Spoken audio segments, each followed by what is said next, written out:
Halo teman-teman semua, kembali lagi dengan aku Bima Nugrah. Pada video kali ini, aku akan membahas sebuah buku yang aku baca beberapa waktu terakhir. Aku akan membahas buku yang berjudul A God-Entranced Vision of All Things, yang membahas tentang Jonathan Edwards. Buku ini bentuknya bunga rampai. Jadi beberapa penulis menulis satu bagian lalu digabung menjadi satu. Buku ini tergolong buku yang sudah cukup lama, yaitu ditulis di tahun 2004 untuk memperingati 300 tahun dari kelahiran Jonathan Edwards. Dalam book review ini aku akan membagikan 3 insight menarik yang aku dapatkan selama pembacaan buku ini. Lalu nanti di bagian selanjutnya aku akan membagikan satu kutipan yang menurutku kutipan yang paling bagus dari buku itu. Teman-teman juga bisa melihat review bukunya dalam bentuk tulisan di blog pribadiku. Nanti teman-teman bisa cek linknya di deskripsi video ini. Oke teman-teman, tanpa berlama-lama lagi, yuk kita masuk ke insight pertama dari buku A God-Entranced Vision of All Things. Teman-teman, dalam iman Kristen, konsep memuliakan Tuhan adalah hal yang sangat sentral dalam kehidupan orang percaya. Orang percaya dipanggil untuk memuliakan Tuhan dalam hidupnya, dan kiranya setiap aspek kehidupan manusia itu membawa kemuliaan kepada Tuhan, atau ujung-ujungnya semuanya atau akhirnya adalah kemuliaan Tuhan. Namun kita sering bertanya, apa sih artinya memuliakan Tuhan dalam kehidupan orang percaya? Dalam tulisan ini, khususnya dalam karya dan pelayanan Jonathan Edwards, para penulis buku ini memberikan banyak insight menarik tentang ini teman-teman. Salah satunya adalah bagaimana Jonathan Edwards menghubungkan antara kemuliaan Tuhan atau memuliakan Tuhan dengan kebahagiaan dari orang percaya. Mungkin kita sering berpikir bahwa memuliakan Tuhan itu selalu berbicara tentang menderita, menyangkal diri, memikul salib, dan hal-hal yang sifatnya penderitaan. Tentu hal demikian bukanlah hal yang keliru ya, karena memang di dalam Alkitab kita melihat bahwa orang-orang percaya, bahkan Tuhan kita Yesus Kristus pun menderita di dunia untuk menggenapi rencana Allah Bapa. Dalam kata lain, untuk memuliakan Allah Bapa. Walaupun demikian, kita tidak bisa memungkiri dan juga mengabaikan bagian Alkitab lain yang menunjukkan bahwa para rasul dan juga para pengikut Kristus itu bersukacita di dalam penderitaan mereka. Nah, inilah hal yang menarik yang juga sepertinya Jonathan Edwards ingin sampaikan dalam karya dan pelayanannya. Bahwa kemuliaan Tuhan itu dinyatakan atau dicapai oleh orang percaya ketika orang percaya itu berbahagia dalam Tuhan. Dengan kata lain, orang percaya memuliakan Tuhan ketika orang percaya berbahagia di dalam Tuhan.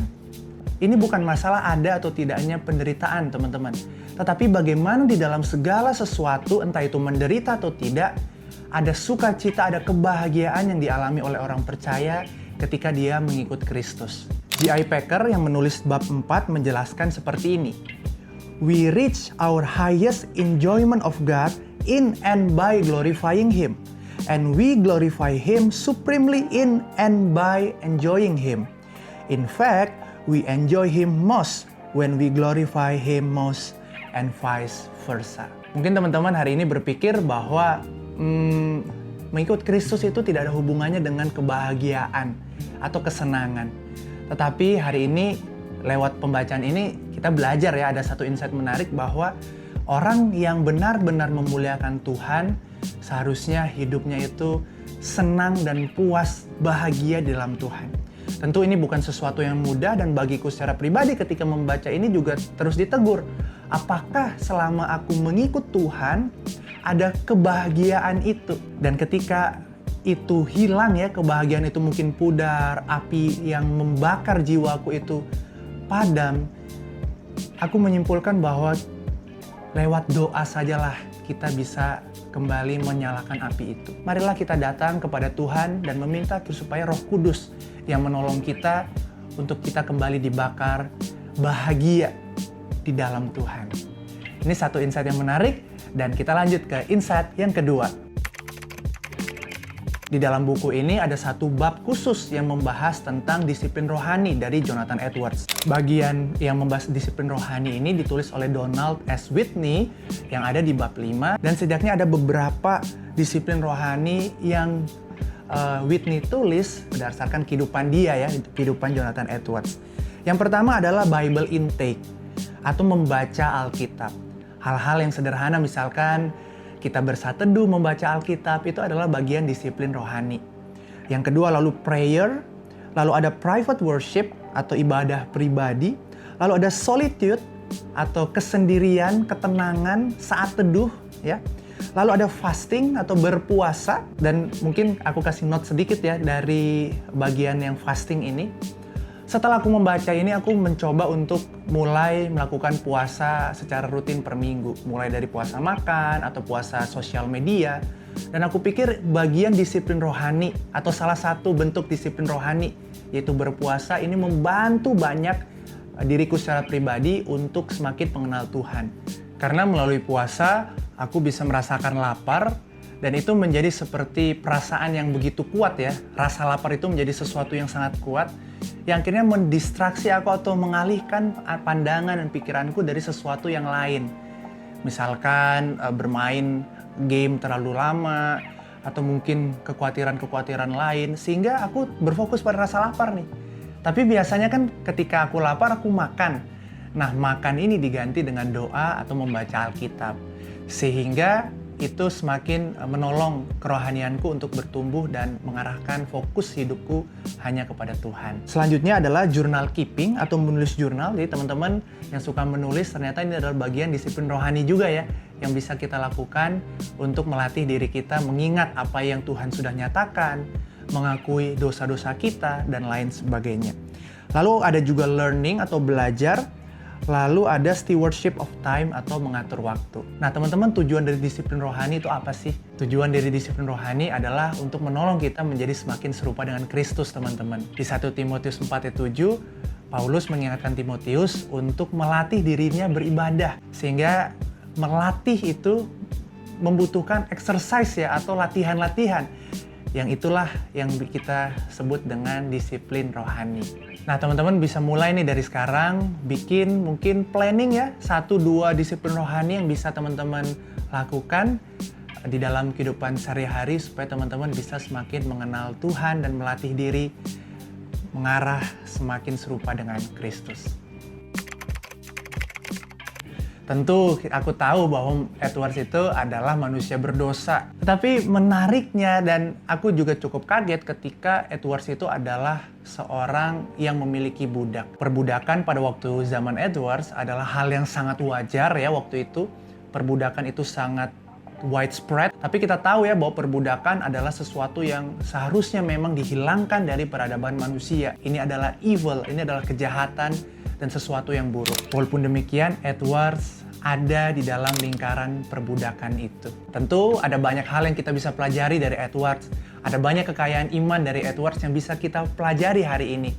Tetapi kita perlu mengakui bahwa Edwards bukanlah manusia yang tanpa celah. Lalu bagaimana kita bisa seperti mengharmoniskan ya dua hal ini? Di satu sisi Edwards ini orangnya pinter, orangnya juga cinta Tuhan. Ada banyak hal yang kita bisa pelajari dari dia. Tetapi kenapa dia memiliki budak? Kenapa ada sesuatu yang seperti noda begitu ya di dalam kehidupannya sebagai seorang percaya? Nah, di dalam bagian bab 7 ya dari buku ini dengan judul Trusting the Theology of a Slave Owner, menarik banget ya judulnya. Penulisnya Sherrod Byrne, dia itu menuliskan hal yang seperti ini. By asking how we give Edwards a hearing, I am thinking more of what kind of mental construct must be present in the minds of anyone who wants to understand Edwards in spite of his shortcomings. The only true answer to this question has manifold implications. We must embrace the sovereignty of God. The aim of this chapter is neither to exonerate Edwards nor to condemn him. The aim is to love his God. The God whom Edwards preached was the God of the Bible. He is sovereign over all things and events in the universe, even the sin of slavery. Poinnya adalah untuk mencintai Tuhan yang dicintai dan dikotbahkan oleh Edwards. Sekalipun mungkin Edwards gagal ketika dia memiliki seorang budak, itu tidak menggagalkan kedaulatan Allah. Jadi poinnya adalah untuk mencintai Tuhan yang dikhotbahkan dan dicintai oleh Jonathan Edwards. Jadi teman-teman, so what? Apa menariknya buku ini? Jadi menurutku buku ini menarik ya, karena buku ini sebenarnya adalah buku pertama yang aku baca yang membahas tentang Jonathan Edwards, karena aku pengen cari tahu tentang Jonathan Edwards ya. Lalu buku ini bisa dikategorikan buku yang so-so ya dalam level kesulitannya. Jadi nggak terlalu sulit, tapi nggak terlalu gampang juga dibaca. Apalagi di bagian yang membahas tentang teologinya Jonathan Edwards. Ketika Jonathan Edwards itu membahas isu-isu teologis itu cukup rumit ya pembahasannya. Tapi aku sangat menyarankan buku ini untuk dibaca karena banyak sekali insights tentang kehidupan sehari-hari yang bisa kita baca. Dan satu quotes yang paling aku suka dari buku ini yang sudah aku sebutkan tadi sebelumnya adalah quotes dari J.I. Packer di bab yang keempat. We reach our highest enjoyment of God in and by glorifying Him, and we glorify Him supremely in and by enjoying Him. In fact, we enjoy Him most when we glorify Him most, and vice versa. Demikian pembahasan buku God in Transvision of All Things dari Bima Anugrah di Bima Bahas Buku. Terima kasih, sampai jumpa dan Tuhan memberkati. Dadah!